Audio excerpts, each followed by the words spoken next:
Le Nouvel Esprit Public, Philippe Meyer, bonjour.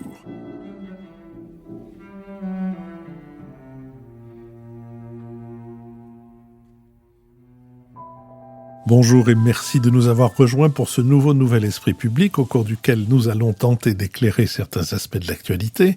Nous le ferons avec Nicolas Bavrez, essayiste et avocat, avec Nicole Niesotto, vice-présidente de l'Institut Jacques Delors, avec Lucille Schmitt, vice-présidente de la Fabrique écologique, et avec Richard Verly, vice-président de lui-même et correspondant à Paris du quotidien en ligne Blick. Nous sommes partenaires de l'hebdomadaire Le 1, dont le dernier numéro a pour titre « Ukraine et après ». Il est ainsi chapeauté. 1 an plus tard, l'Ukraine résiste. Sans doute est-ce l'information qui résume le mieux l'année terrible qui vient de s'écouler. La guerre éclair rêvée par le Kremlin s'est ainsi transformée en une guerre d'usure imprévisible. Ce numéro du 1 présente un bilan de ces 12 mois qui ont fait trembler le monde, tout en se projetant dans l'avenir pour imaginer les issues possibles du conflit. 17 arcades, faites de 21 miroirs pour renvoyer la lumière de 17 fenêtres au long des 73 mètres de la Galerie des Glaces, 357 miroirs à examiner, restaurer ou remplacer. Ce fut le travail qui occupa Vincent Guerre, antiquaire et miroitier pendant 3 ans. Nous mettrons en ligne mercredi dans nos Badas, dans notre série Si c'est pour la culture, on a déjà donné, la 3e et dernière de nos conversations avec lui. Notre prochain enregistrement public aura lieu le dimanche 5 mars, donc dimanche prochain, à l'école alsacienne. Vous pouvez vous y inscrire d'ores et déjà.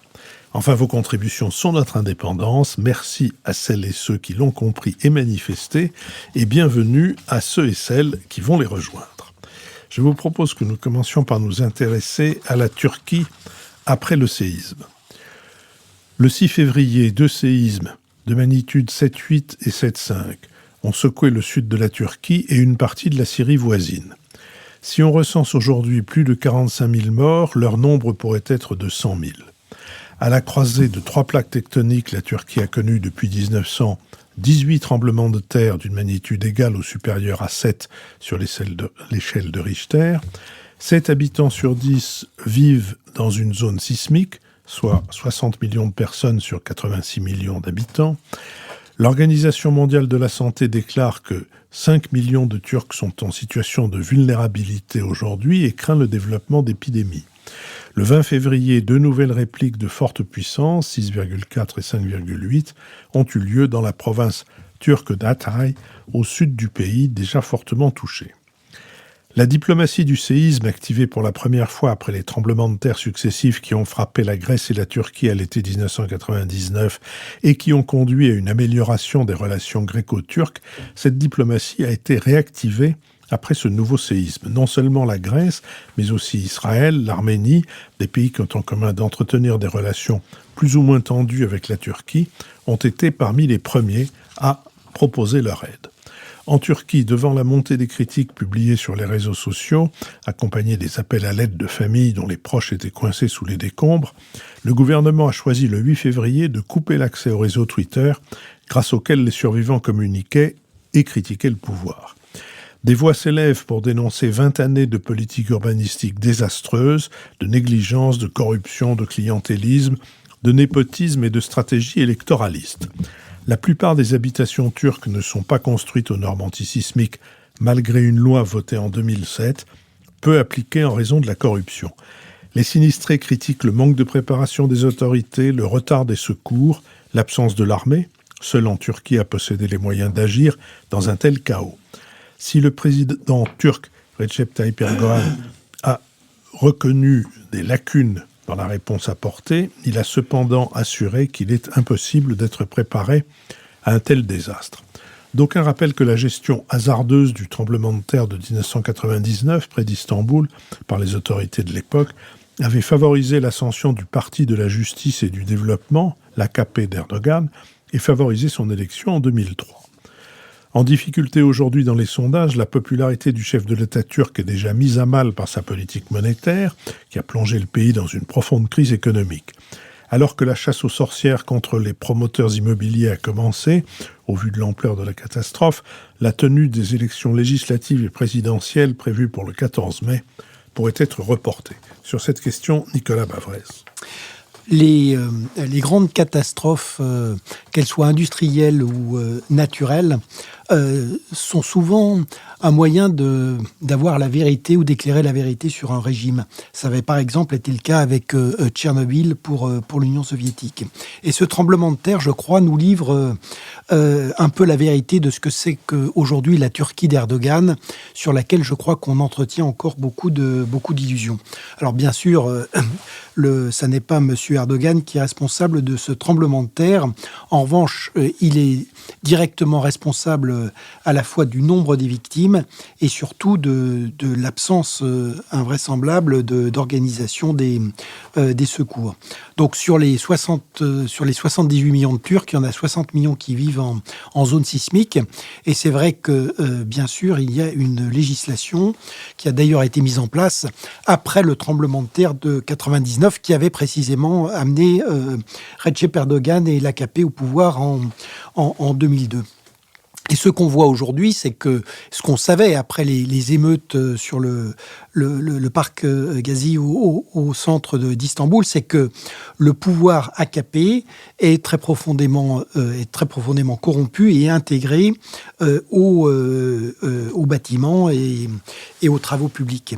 Et en réalité, beaucoup de constructions ont été faites de manière délibérée hors de ces normes sismiques et les constructeurs ont fait l'objet d'amnisties en échange de financements qui en réalité sont allés au bénéfice de l'AKP. La deuxième chose que ça révèle, c'est que on paye l'État AKP.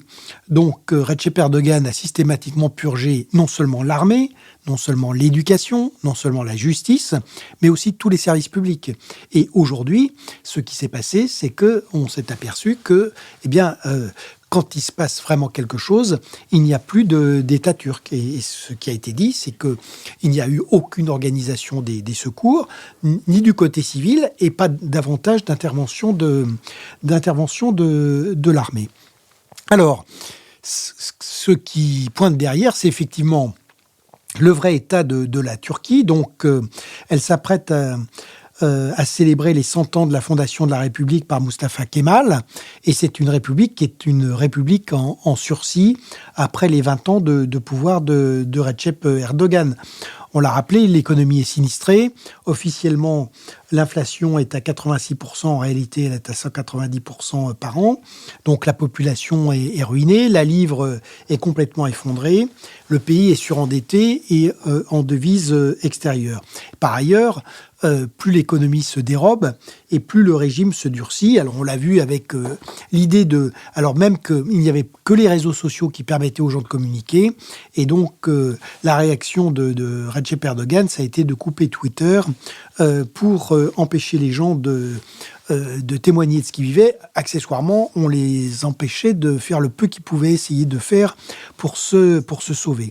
Et l'autre extrême agressivité, c'est bien sûr la politique extérieure. Donc, la mégalomanie de Recep Erdogan a fait qu'il est intervenu partout. Il est en Libye, il est en Afrique, il menace la Grèce, il a soutenu l'agression de l'Azerbaïdjan sur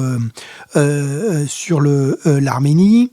Et en fait, évidemment, tout ceci coûte quand même de l'argent, et c'est de l'argent qui a été détourné des besoins de la population civile. Donc aujourd'hui, il y a deux choses finalement deux problèmes qui se posent. L'élection présidentielle, il l'avait avancée du 18 juin au 14 mai, et vraisemblablement, il va essayer de profiter de l'état d'urgence pour reporter les élections, alors que théoriquement, ça n'est possible qu'en cas de guerre.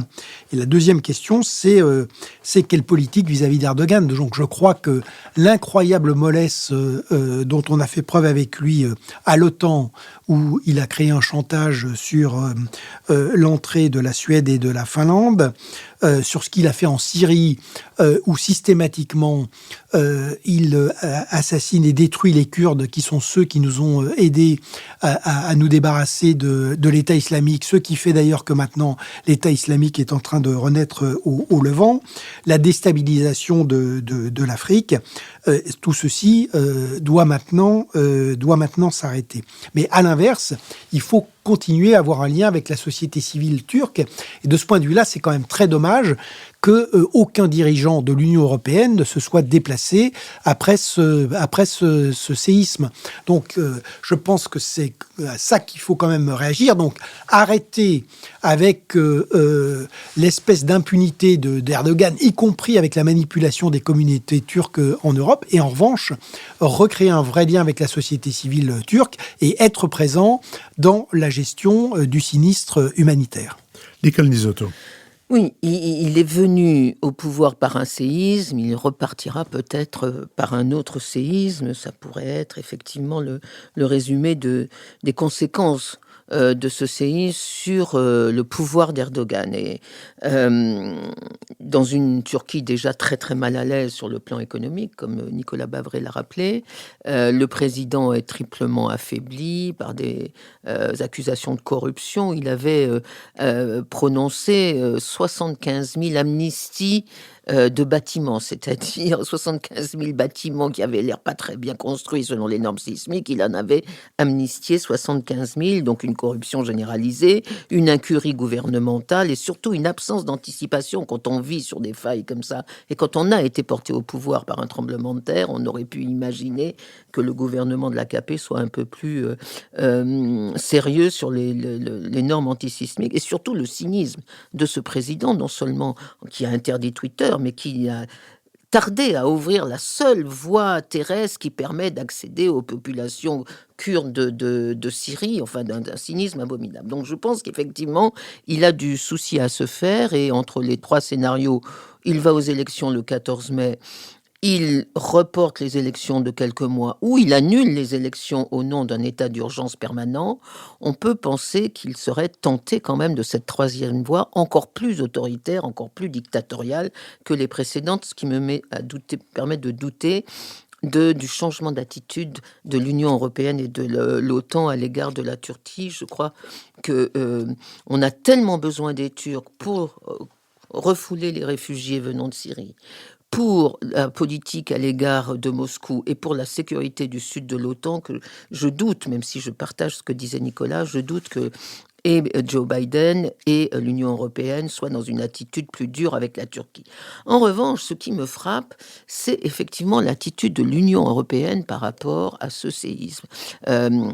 Anthony Blinken a manifesté son soutien en se déplaçant en Turquie. Le ministre grec des Affaires étrangères y est allé au nom de la Grèce, il n'est pas allé au nom de l'Union européenne. Or, Madame von der Leyen s'est contentée d'un coup de fil à Erdogan. Il n'y a eu absolument aucune manifestation particulière. Quand on regarde l'aide d'urgence que l'Union européenne a déployée, c'est extrêmement modeste. Et ça me paraît quand même très étrange. Alors, il y a eu tout ce mécanisme de protection civile qui s'est mis en place, mais qui ne sert qu'à coordonner l'aide des États membres. Donc, l'aide des États membres, aujourd'hui, c'est à peu près 1200 sauveteurs et 80, un peu moins de 100 chiens qui permettent de fouiller dans les décombres. Mais quand on regarde la somme qu'a débloqué l'Union européenne, c'est 3,5 millions d'euros d'aide d'urgence pour la Syrie et 3 millions pour la Turquie. C'est absolument ridicule. Je rappelle, au Liban, lors des 2 explosions d'août 2020, le lendemain ou le surlendemain, l'Union européenne débloquait 33 millions d'aide d'urgence. En Équateur, lors du tremblement de terre de 2016, et pourtant Dieu sait que c'est loin, un tout petit pays, l'Union européenne a débloqué tout de suite 5 millions d'aides d'urgence. Là, on a l'impression, soit qu'il n'y a plus d'argent parce que tout est accaparé par l'aide d'urgence à l'Ukraine et l'aide humanitaire à l'Ukraine, mais si c'est vrai, ça pose vraiment un problème, soit que, effectivement, il y a un désintérêt complet de l'Union européenne pour cette région, alors que la Banque mondiale elle-même vient de dire qu'il faudrait 1,7 milliard de dollars pour venir en aide et réparer la Turquie. Donc là, moi, c'est juste un point d'interrogation que je voulais soulever, parce que ça me paraît très étrange. Et enfin, dernier point, si je peux, Philippe, il y a aussi les tremblements de terre, enfin les catastrophes naturelles sont des révélateurs de ce que sont les régimes, mais sont aussi peut-être des transitions vers d'autres mondes. Et du coup, j'ai regardé. C'est pas toujours le cas. Par exemple, Tchernobyl n'a rien changé, le tsunami au Japon n'a rien changé. Mais du coup, j'ai regardé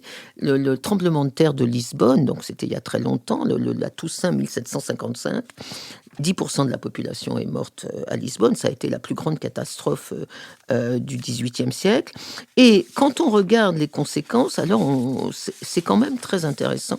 D'une part, ce tremblement de terre a accéléré la montée en puissance des Lumières, au détriment de l'obscurantisme religieux. Et on se souvient de Voltaire plaisantant sur l'auto-da-fé quand il disait, j'ai retrouvé la phrase dans Candide, c'est extraordinaire, les sages du pays n'avaient pas trouvé un moyen plus efficace pour prévenir une ruine totale que de donner au peuple un bel auto-da-fé. Il était décidé par l'université de Coïmbre que le spectacle de quelques personnes brûlées à petit feu en grande cérémonie est un secret infaillible pour empêcher la terre de trembler. Ceci a eu effectivement à accélérer l'esprit des Lumières. Et deuxièmement, cela a accéléré le départ des jésuites d'Europe et le bannissement de tous les jésuites d'Europe.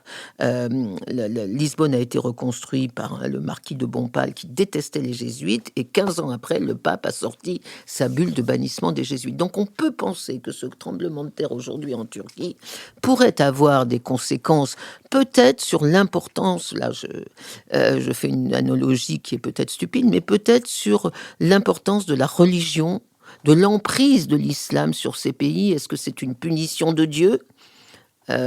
Ou est-ce qu'au contraire, cela prouve que Dieu se moque des humains, ce qui a été les grands débats au XVIIIe siècle, quand on a retrouvé plein de correspondances. C'était le grand débat qui s'est traduit par la victoire des Lumières, c'est-à-dire la critique d'un Dieu qui méprise les humains ou qui n'existe pas tout simplement.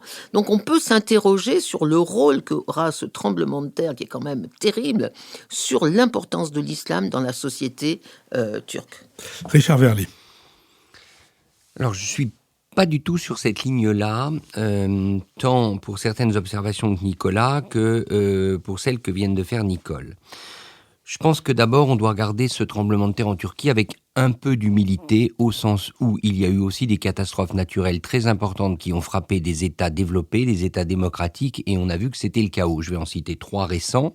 D'une part, les incendies de forêt il y a 2 ou 3 ans en Grèce, où le gouvernement d'Alexis Tsipras était littéralement à la rue, et les Grecs se sont révoltés, si l'on peut dire, contre l'inaction de leur gouvernement, d'ailleurs avec des raisons, avec des constructions illégales, etc., qui ressemblent beaucoup à ce qui se passe en Turquie. Donc voilà un exemple où un gouvernement démocratique s'est avéré incapable de faire face, ou en tout cas peu capable de faire face à une catastrophe de grande ampleur. Je rappelle le Katrina aux États-Unis, l'ouragan, et l'administration Bush avait à l'époque été totalement dépassé.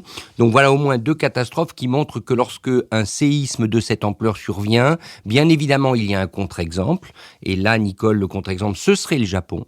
Parce que le Japon, ne l'oublions pas, il y a eu le tsunami, mais il y a eu un tremblement de terre qui a provoqué le tsunami. Et ce tremblement de terre, je le rappelle, sauf erreur, n'a fait aucune victime dans une ville comme Tokyo. Ce qui prouve effectivement que les constructions antisismiques dont les Japonais sont maîtres, sont passés maîtres dans l'art de ces constructions, ça marche, et c'est aussi une des raisons pour lesquelles le gouvernement japonais le système japonais n'a pas été secoué, c'est que de facto, la législation avait été respectée et les constructions avaient résisté. Donc première remarque, ne faisons peut-être pas trop de parallèles entre séisme naturel et séisme politique, je ne suis pas sûr qu'il y ait une correspondance immédiate.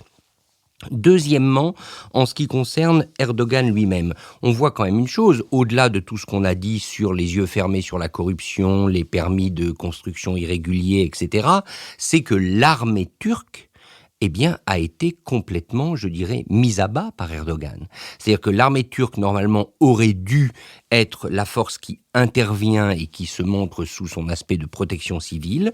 Or, on voit bien que cette armée turque, parce que Erdogan en a peur, parce qu'il l'a privée de moyens depuis la tentative de coup d'État, elle n'est plus que l'ombre d'elle-même. Et ça, je crois que ça devrait faire réfléchir aussi, pour le coup, l'Alliance, l'OTAN. On s'appuie beaucoup sur cette armée turque.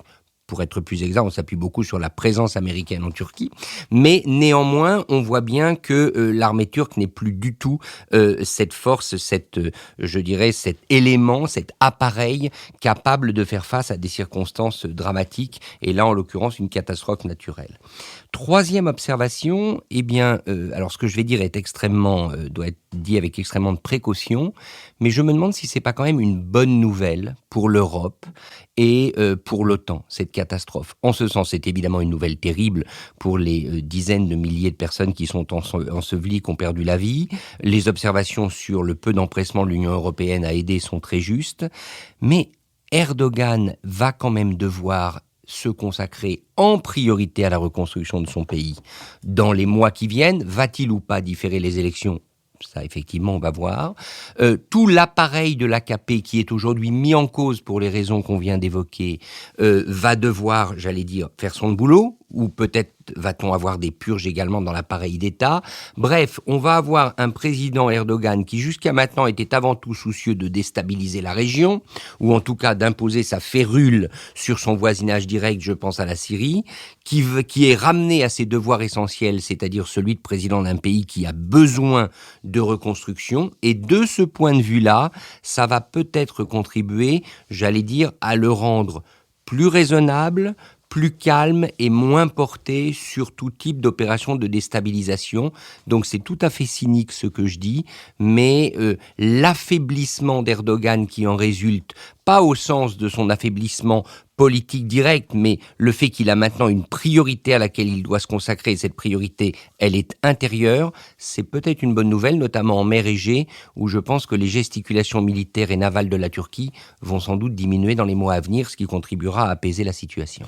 Lucille Schmid. Oui, moi je crois que ce qui est important, c'est aussi de se rappeler qu'en janvier, quelques semaines avant le séisme, Erdogan était en train de remonter dans l'opinion publique à la veille des élections. Il avait pris 7 points et il avait commencé à faire des promesses, et notamment de construire 500 000 logements sociaux. Il avait augmenté de 50% le salaire minimum et il avait baissé l'âge de la retraite pour de nombreux Turcs. Donc il avait engagé en ce sens une campagne électoraliste classique. Et au fond, face à ça, l'opposition, l'alliance des 6 partis, n'avait pas réussi à désigner un candidat. Donc on était dans une situation où, quels que soient les très nombreux défauts d'Erdogan, la corruption de l'AKP aussi, parce que ce qui est intéressant, c'est de ne pas se limiter à Erdogan, mais bien d'envisager comment son parti aujourd'hui répand la corruption sur l'ensemble du pays, sur un pays de 86 millions d'habitants. Donc ce qui était intéressant, c'est que d'une certaine manière, l'AKP et Erdogan étaient en bonne posture pour gagner les élections présidentielles et législatives du 14 mai. Donc, comme ça a été dit, ce séisme a rebattu complètement les cartes. Et je crois que ce qui est intéressant là-dedans, c'est qu'en même temps, l'alliance des 6 n'a pour l'instant pas pour autant trouvé un langage politique adapté par rapport au malheur que subit la population. D'abord, elle n'a pas de candidat naturel, puisqu'au fond, elle n'avait pas réussi à se mettre d'accord. Et ensuite, elle s'accroche mordicus à l'idée de la date du 14 mai, alors qu'il y a des dizaines de milliers de morts et qu'on pense, comme ça a été dit par Philippe, qu'il y aura peut-être 100 000 morts en Turquie. Est-ce que dans ce cas-là, s'accrocher à cette date est quelque chose d'adapté par rapport à ce que subit la population ? Je ne le pense pas. Et dans ce contexte, ce qu'il faut voir, c'est comment Erdogan, l'AKP, ont réussi aussi à faire du champ démocratique en Turquie un champ de mine. Donc par rapport à ça, que peut-on imaginer ? D'abord, remarquer que le fossé entre la société et le pouvoir, évidemment, a été complètement révélé par le séisme. Et ce qui est intéressant, c'est quand même les aspirations démocratiques des Turcs. Ils ont été sur Twitter, ils ont critiqué le régime. 3 chaînes de télévision ont subi une amende dans les 2 jours, dans les 48 heures, parce qu'elles avaient critiqué le régime. Et donc, à la fois sur Twitter, dans les médias, au sein de la population, quand on lit les différents articles, les enquêtes qui ont été faites par les journalistes étrangers, on voit bien qu'ouvertement, le régime est critiqué pour son absence, pour son inhumanité, pour sa volonté de contrôle et donc son décalage par rapport aux souffrances subies. Ce qu'on voit aussi, c'est que la question de la corruption est évoquée très explicitement et que la plupart des Turcs ne croient pas qu'il suffise de lancer des dizaines d'enquêtes contre les promoteurs immobiliers pour résoudre évidemment le problème qu'ils subissent, qui est d'abord que de nombreux morts, des milliers de morts sont morts parce qu'en fait, il faisait froid, que les secours n'arrivaient pas, et donc ils ont été bloqués, ils auraient pu être sauvés. Je crois que c'est très intéressant de dire que c'est une catastrophe du régime, au moins autant qu'une catastrophe naturelle. La troisième chose importante à dire, c'est qu'effectivement, les normes antisismiques avaient été adoptées en Turquie parce que la Turquie était en train de négocier en 2000-2003 son adhésion à l'Union européenne et qu'en fait, le paradoxe, c'est qu'en Turquie, il y a la même norme qu'en Europe sur le caractère antisismique, mais qu'au fond, on l'a déjà vu en 2013 au moment d'un scandale retentissant sur les questions immobilières. Au fond, ce qui s'est passé, c'est que cette norme a été mise là pour être tournée ou pour être utilisée contre les adversaires d'Erdogan quand il le fallait, et donc a été complètement manipulée par l'AKP pour organiser un système de corruption qui en fait comprenait tous les réseaux à la fois en province, à Istanbul, partout dans le pays.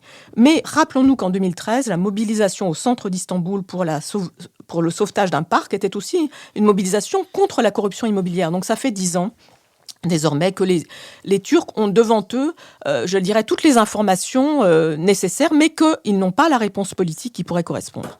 Donc ça me semble un point essentiel. Je terminerai en disant que le fait qu'aucun dirigeant européen ne se soit déplacé, si ce n'est effectivement le ministre des Affaires étrangères grec, et rappelons, l'Arménie ne fait pas partie de l'Union européenne, rappelons que cette diplomatie du séisme, en fait, c'est la diplomatie du malheur. C'est-à-dire, c'est la diplomatie de ceux qui ont déjà subi les catastrophes. Je trouve que, par exemple, le fait que l'Arménie ait manifesté sa solidarité, alors qu'on sait que le génocide arménien sépare la Turquie et l'Arménie depuis 1915, quelque chose d'assez extraordinaire, mais c'est une diplomatie à l'égard des Turcs et pas à l'égard d'Erdogan. Et donc, on n'est pas su, au niveau de l'Union européenne, différencier entre ce que subissent les Turcs et ce qu'est Erdogan. Je trouve que ça montre bien d'abord que la diplomatie de l'Union européenne n'existe pas vraiment. Et ensuite que nos dirigeants, par exemple Emmanuel Macron, a complètement loupé le coche sur ce sujet. Nicole Nisotto. Oui, je partage tout à fait ce que vient de dire Lucille, mais je voudrais juste continuer sur les conséquences de ce séisme sur la politique étrangère d'Erdogan et sur la politique que pourrait adopter l'Alliance et l'Union à l'égard de la Turquie. Je ne suis pas sûre que ce soit un soulagement d'avoir une Turquie affaiblie. Mais ce qui est vrai en revanche, c'est que Erdogan a perdu complètement les atouts qu'il avait en matière de diplomatie et de politique extérieure. Il avait une politique très agressive, nationaliste. Le tremblement de terre lui fait découvrir les vertus de la solidarité multilatérale. Il est obligé d'accepter l'aide de l'Arménie. Ça doit être assez dur à avaler pour lui. Et l'aide de la Grèce, enfin l'aide de pays qu'il considérait comme benign neglect. Il voulait être craint dans la région, être la puissance régionale crainte. Il va être la puissance locale que tout le monde va plaindre, ce qui là aussi est une humiliation, j'imagine, pour lui. Et il avait des ambitions en Syrie, peut-être ailleurs, en tout cas voulait profiter de la guerre en Ukraine pour, entre parenthèses, peut-être liquider la question kurde, qui est quand même son obsession, et eh bien il se retrouve également avec obligation d'aider les réfugiés kurdes. Donc pour lui, c'est un échec. Alors, quelles seront les conséquences? Et c'est là où je ne suis pas sûre que ce soit une bonne nouvelle. La première des conséquences, c'est qu'il va y avoir de toute évidence un flux nouveau de réfugiés, y compris en Europe. Et en particulier, là, il y a aujourd'hui 3 millions de gens qui sont sans abri en Turquie. Il va falloir les loger. Erdogan va être obligé de les loger. Est-ce que les camps qui ont été construits par les 6 milliards de l'Union européenne pour accueillir les réfugiés syriens de 2015, est-ce que ces camps-là ne vont pas être vidés de leurs réfugiés pour pouvoir accueillir des vrais réfugiés turcs? Et là, pour l'Union européenne, il y a, à mon avis, un point d'interrogation majeur, l'arrivée de flux de réfugiés qui ne seront plus gardés en Turquie. Deuxièmement, de ce qui se passe entre la frontière turque et la Syrie. Le tremblement de terre s'est passé dans des zones où il y avait non seulement des Kurdes, mais également des islamistes. Or, ceux-ci vont se libérer dans la nature, on ne sait pas trop où. Donc, moi, je n'exclurais pas qu'il y ait, à propos de ce tremblement de terre, une recomposition des mouvances terroristes islamistes au Moyen-Orient. Et enfin, il y avait tout un processus diplomatique qui existait entre l'Égypte, Israël, l'Arabie Saoudite, tout ça pour se rapprocher de la Turquie contre l'Iran. Enfin, il y avait tout ce nouvel axe qui se mettait en ordre, béni par les États-Unis contre l'Iran. Si la Turquie devient un maillon faible de cet axe, on peut supposer que c'est l'Iran qui va d'une certaine façon en profiter. Donc, je pense qu'en termes de réfugiés, en termes de terrorisme et en termes de déstabilisation de la région, il y a plus lieu de s'inquiéter que d'avoir de bonnes nouvelles. Lucille Schmid. Oui, moi je voulais juste rappeler deux choses. C'est que, en plus, est-ce que c'est vraiment la Turquie après le séisme ? Il y a eu des répliques importantes après les deux séismes. Et aujourd'hui, des millions de Turcs, en fait, craignent un nouveau séisme. On est dans une situation où, je ne sais pas si c'est l'ambiance de catastrophe, si c'est la question climatique, mais en tout cas, après une catastrophe, aujourd'hui, on craint bien davantage une deuxième catastrophe qu'auparavant. Et ça, c'est un point à garder en tête par rapport à cette question des élections. Moi, je pense vraiment qu'il faudrait repousser la date pour au moins savoir si, d'une certaine façon, les choses sont calmées et la reconstruction engagée. Et puis, la deuxième chose importante à dire, c'est que ce décalage entre la société et le pouvoir, on l'observe en Turquie, on l'observe en Algérie, on l'observe au fond en Iran. Donc on est dans une situation où cette question d'aspiration démocratique par rapport à des dictatures, c'est quelque chose qui est en train de monter dans cette région.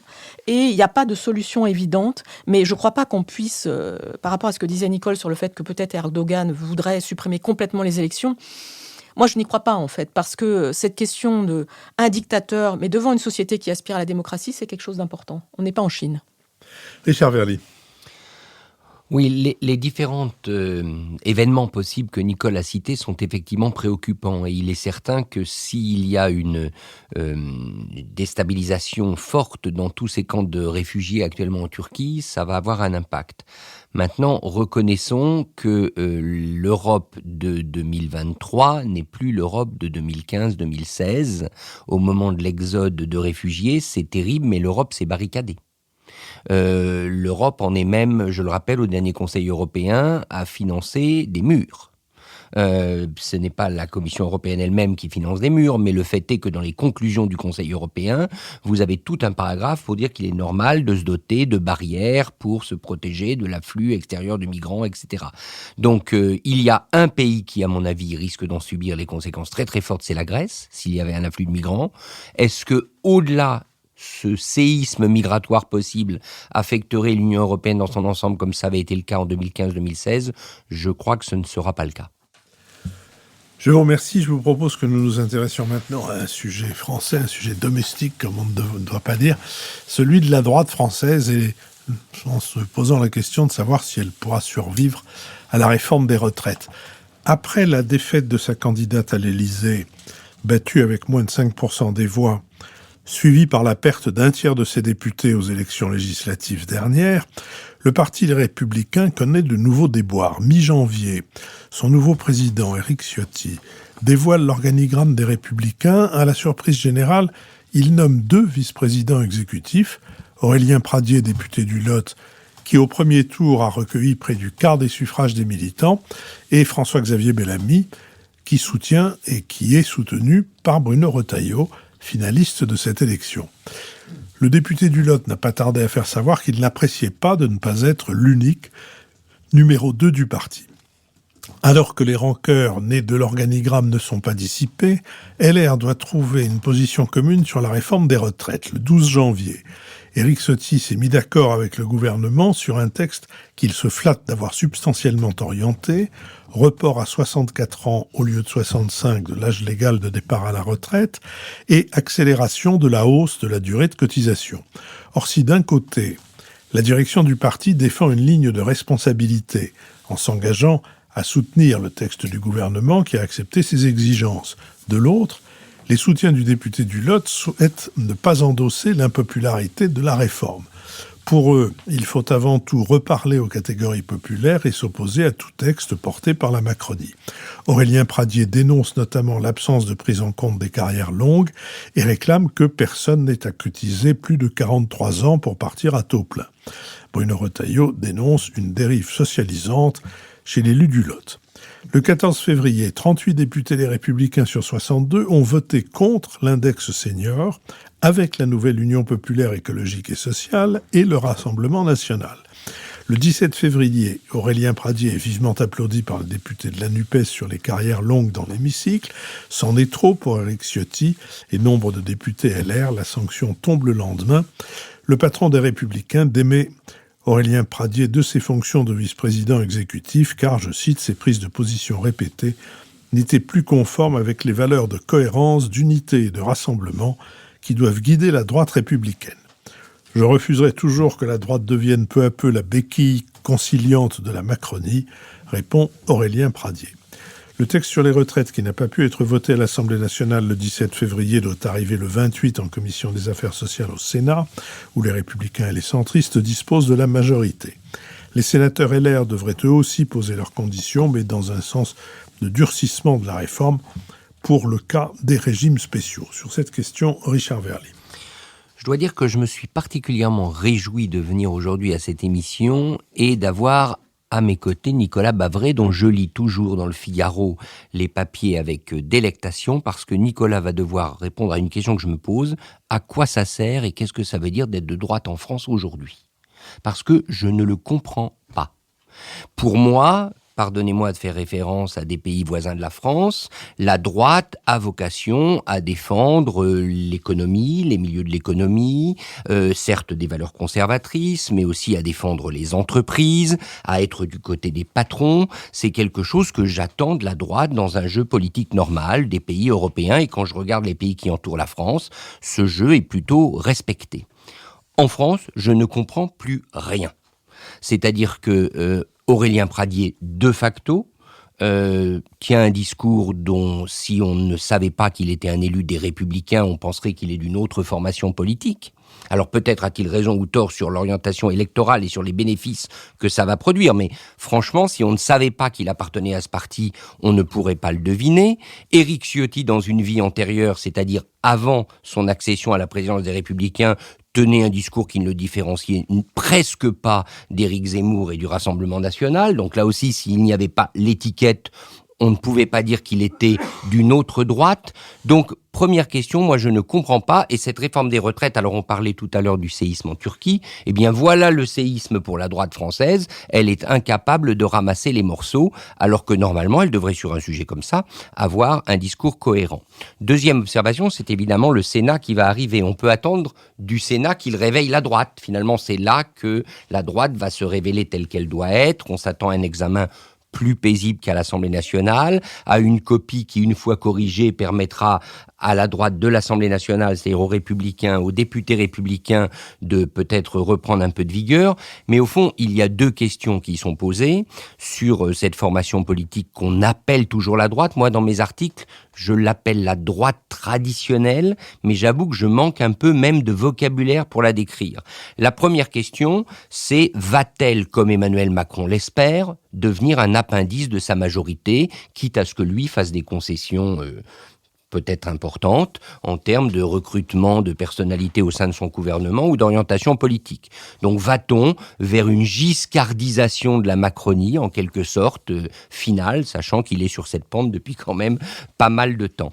Deuxièmement, si la droite ne choisit pas cette voie, eh bien, que va-t-elle faire ? Parce qu'elle va être à ce moment-là face à ces divisions et on peut penser qu'elle va éclater. Donc, je ne vois pas, enfin, dernière chose, à l'issue de cette réforme de retraite, à moins qu'il y ait une limpidité qui y arrive, en quoi un électeur dans sa circonscription, sauf à ce qu'il connaisse particulièrement bien son député, eh bien, en quoi il va être motivé pour mettre un bulletin qui s'appelle Les Républicains. Donc, pour moi, aujourd'hui, c'est un parti qui n'est pas loin de la faillite. Nicolas Bavret, il n'y a que vous qui puissiez répondre en votre nom. Non, mais je partage l'idée que pour la droite, c'est un peu c'est retour à l'année zéro. La droite est dans une situation en fait très particulière parce que, comme on l'a dit, l'année 2022 a été un désastre d'un point de vue électoral. Sur l'élection présidentielle, évidemment, moins de 5%. Et sur les législatives, il reste 62 députés. Mais le paradoxe, c'est que du fait de la majorité relative, entre les 62 députés de l'Assemblée et le Sénat, en réalité, c'est elle qui détient la clé de la capacité pour Emmanuel Macron et sa majorité relative de faire passer des textes en dehors de l'utilisation de l'article 49.3. Donc à la fois, elle n'a jamais été aussi affaiblie d'un point de vue électoral et elle est clé d'un point de vue parlementaire. Et en fait, le maelstrom de la réforme des retraites, il vient de cette tension énorme. Qu'est-ce que c'est qu'un parti politique dans une démocratie ? C'est pas très compliqué, il faut un leader, il faut une stratégie, il faut un projet. C'est vrai que la droite, elle avait tout perdu en 2022 et on avait eu l'impression qu'elle se refaisait un peu, puisque derrière l'élection d'Éric Ciotti, il y avait la candidature, normalement, de Laurent Wauquiez à la présidentielle. Et puis, elle n'avait toujours pas de projet.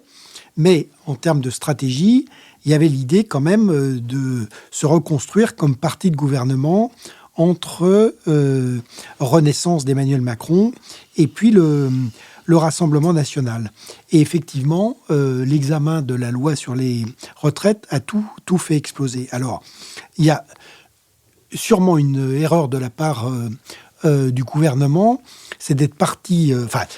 pour le président de la République, c'est de défendre une loi sur les retraites qui est exactement l'inverse du projet qu'il avait défendu 2 ans auparavant. Mais il y a une erreur tactique du gouvernement, c'est que le gouvernement est parti dans une aventure parlementaire compliquée en ayant déjà lâché tout ce qu'il pouvait. C'est-à-dire que sur les 18 milliards, il y en avait déjà 8 qui avaient été dépensés. Et donc, soit on fait du 49.3, on arrive avec son projet de pied en cap et on tient la ligne, mais si on veut être dans une négociation parlementaire, il vaut mieux garder quelques concessions à faire, et ça n'était pas le cas. Et du côté des Républicains, c'est vrai que au départ, le schéma était assez clair. C'était les 64 ans et la retraite plancher à 1 200 €. Et tout ceci s'est décomposé sur le problème des carrières longues pour les 64 ans. Et puis, c'est vrai que les explications du gouvernement sur les 1 200 € ont été quand même extrêmement confuses.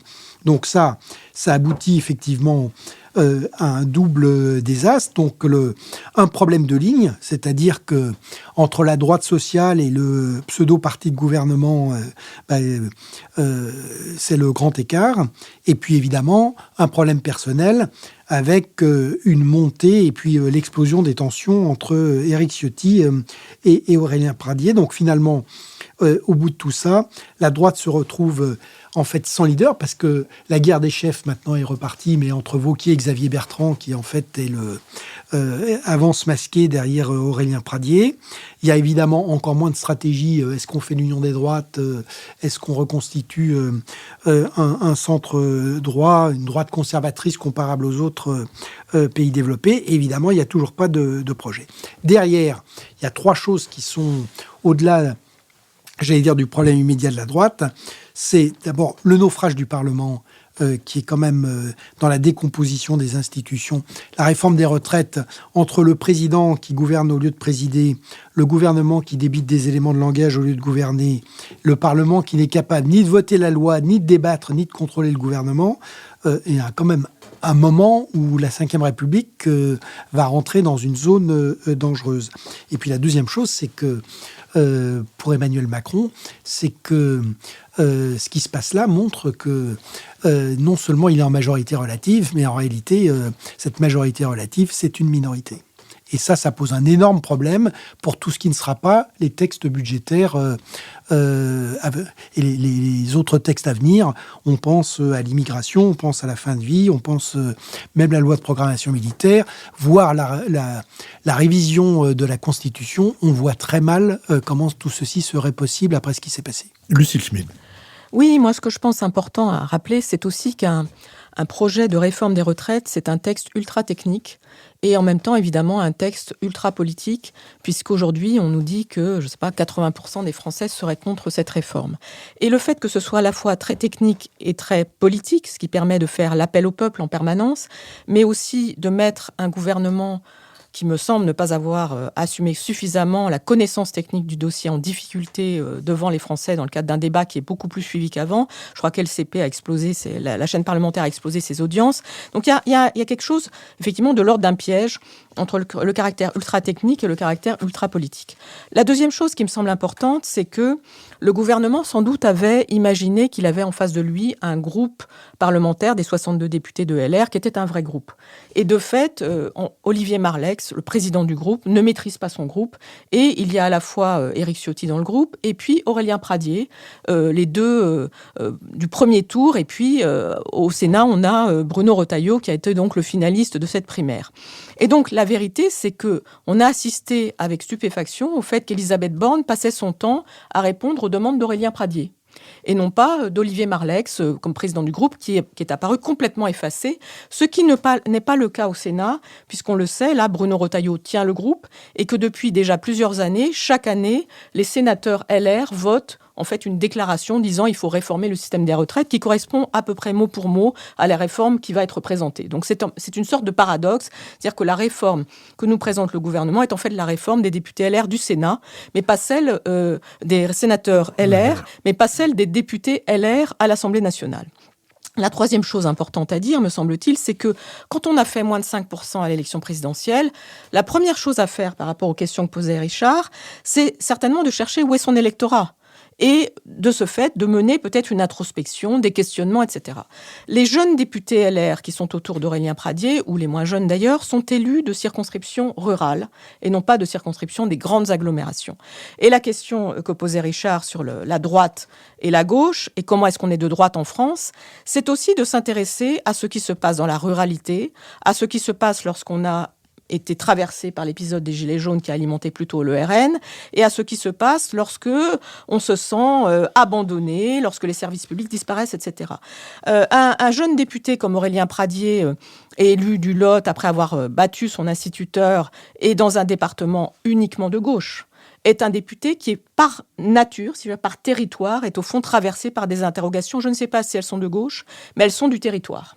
Et au fond, lorsqu'il s'exprime ainsi, il est davantage comme député du Lot et des classes populaires, certainement qu'un certain nombre de députés de LR qui, eux, sont plus élus peut-être d'agglomération, etc. Donc il y a un sujet sur où est-ce qu'on est élu.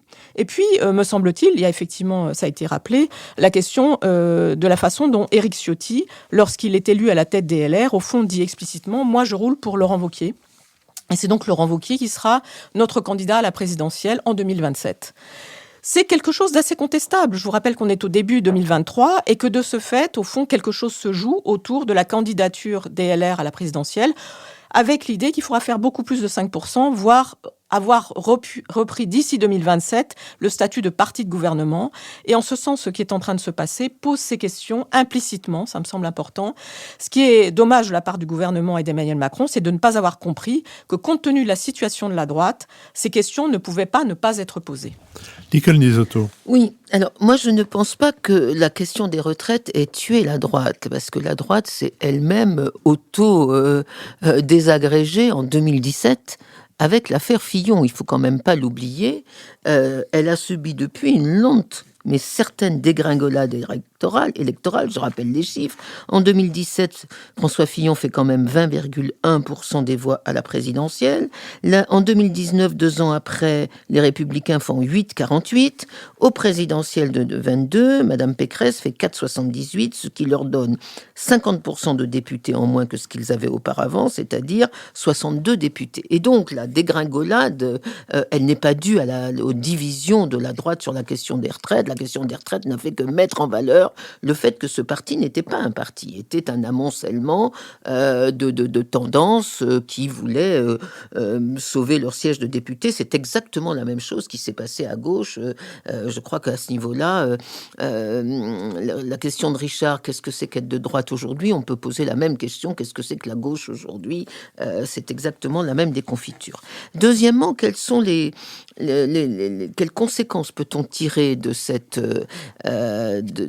situation sur les retraites pour l'avenir de la droite? Premièrement, quand on regarde sur l'opinion publique, alors il y a un sondage qui a été publié par Le Point en décembre 22 et qui montre que 72% des personnes interrogées pensent que le Parti républicain n'a pas d'avenir politique.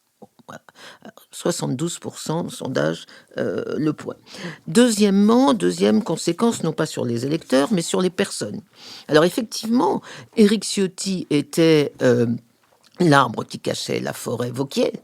Wauquiez avait choisi une stratégie de distance, de silence et donc de réconciliation in fine entre une droite identitaire et une droite plus libérale.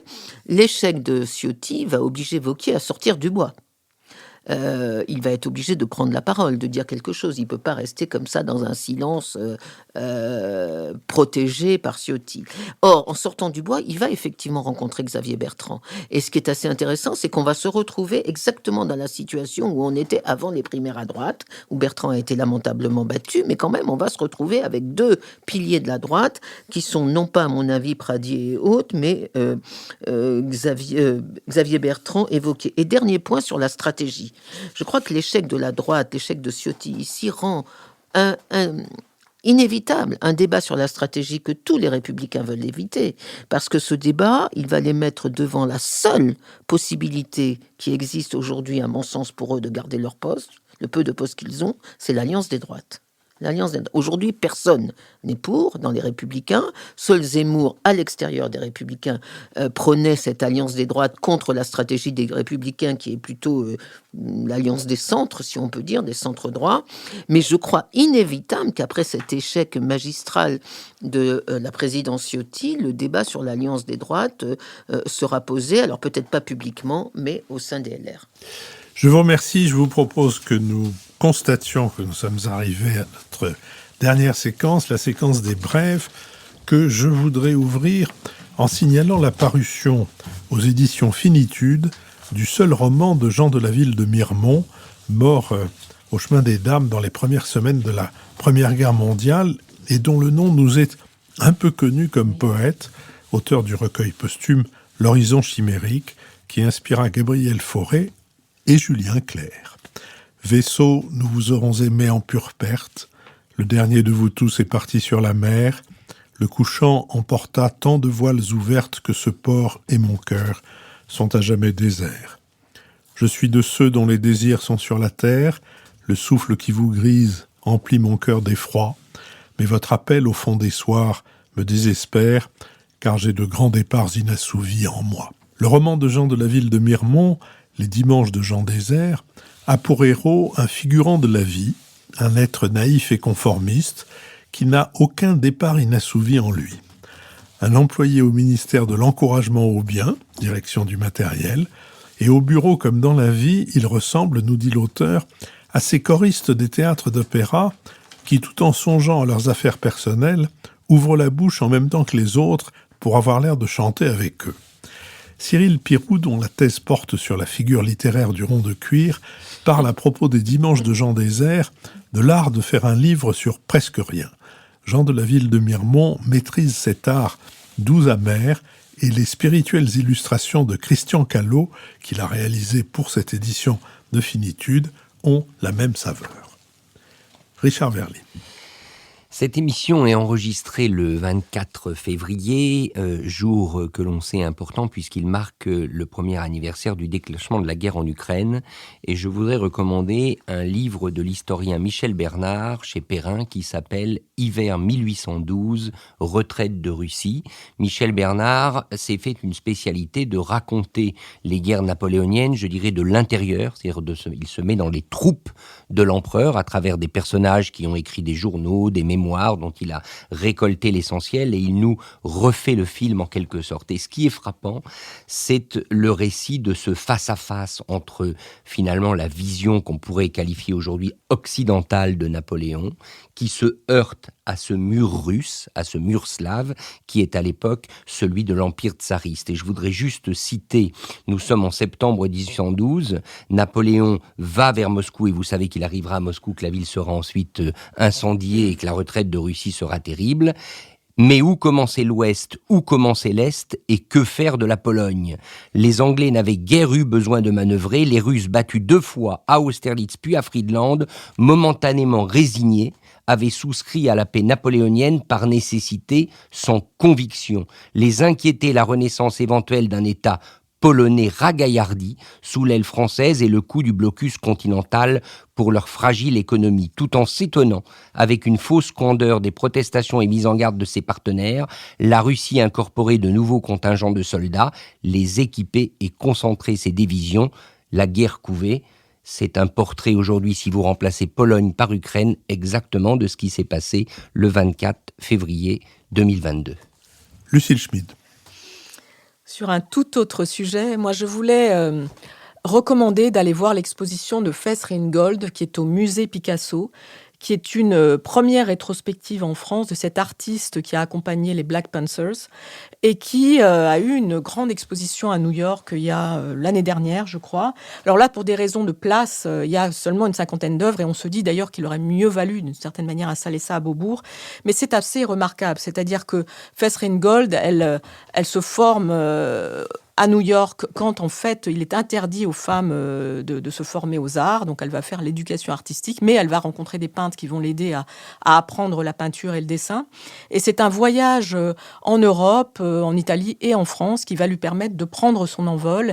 Et vous verrez, il y a des tableaux très figuratifs, et ensuite elle passe d'une certaine manière, elle découvre la tanka tibétaine, et elle passe à des œuvres qui sont beaucoup plus composites en fait, où elle assemble des matériaux, et avec toute une série d'œuvres qui se passent à Paris dans les années 30 et qui, au fond, la mettent en scène dans cette époque-là où elle se serait libérée d'une certaine manière, mais à travers une rétrospective historique. Je voulais juste vous lire une citation d'elle pour vous rendre compte, au fond, de cet élément où la question Black se mêle à la question de l'émancipation féminine. Voici ce qu'elle a écrit, elle a 92 ans aujourd'hui. « Je ne peux pas penser à une période plus libératrice de ma vie que les années 60. C'est alors que j'ai appris à porter mes cheveux au naturel, plus de peigne chaud dans mes cheveux.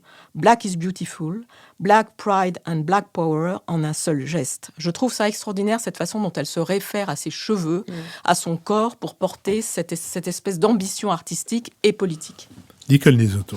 Oui, mon conseil de lecture concerne également la guerre en Ukraine, mais un aspect très particulier qui est celui de la dissuasion nucléaire. La guerre en Ukraine a donné lieu à des débats parfois un peu surréalistes, parfois très mal informés, sur ce que pourrait être la dissuasion nucléaire ou l'emploi de l'arme nucléaire. Et je voudrais donc conseiller la lecture d'un tout petit ouvrage qui est paru à la Fondapol, la Fondation pour l'innovation politique, en octobre 22, donc il n'y a pas longtemps, de Bruno Tertrais, et qui s'appelle « L'avenir de la dissuasion nucléaire ». Bruno Tertrais est l'expert, je crois, le meilleur expert français en matière de dissuasion nucléaire, peut-être même le meilleur expert européen.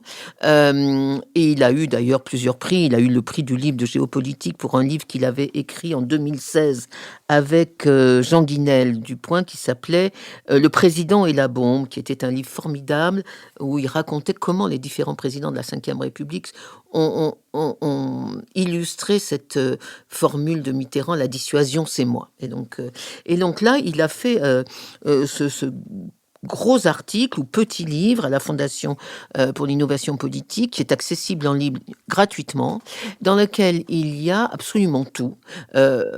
L'histoire de la dissuasion, les différents concepts, les différents débats et surtout les questions pour l'avenir, en particulier la question de la moralité à la fois de la menace et de l'emploi de l'arme nucléaire, la question de la prolifération nucléaire iranienne par rapport à celle d'Israël, par exemple, la question de la spécificité de l'arme nucléaire française, pourquoi sommes-nous à ce point différents, la question de l'échec de la dissuasion en Ukraine, est-ce qu'on peut dire qu'il y a eu échec de la dissuasion sur l'Ukraine? Je trouve que c'est une lecture extrêmement pédagogique et très intéressante. Nicolas Bavrez. Deux recommandations. La première, pour essayer de poursuivre et de répondre à l'interrogation de Richard Verly, où est-ce qu'on peut trouver une droite intelligente? Comme on l'a compris, c'est pas dans la vie politique française, mais en revanche, ça peut être dans les écrits de Mario Vargas Llosa.